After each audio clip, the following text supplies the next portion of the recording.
Welcome to Lakshmi's ఇంటి వంటలు. మీకు మా వీడియోలు నచ్చినట్లయితే please do subscribe to my channel. ఈరోజు మనము మజ్జిగ చారు ఎలా తయారు చేయాలో నేర్చుకుందాం.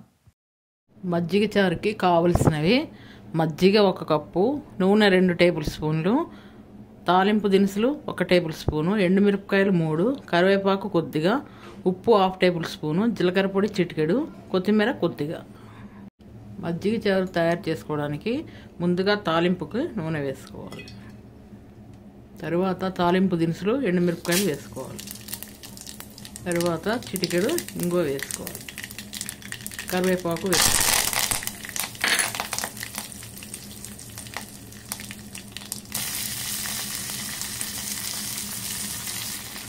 కొత్తిమీర కూడా వేసుకున్న తర్వాత స్టవ్ ఆఫ్ వేసుకోవాలి. తర్వాత తాలింపులో ఈ మజ్జిగ పోసుకోవాలి. చివరగా ఉప్పు, వేయించిన జీలకర్ర పొడి వేసుకోవాలి. వేసిన తర్వాత అంతా ఇలా కలుపుకోవాలి.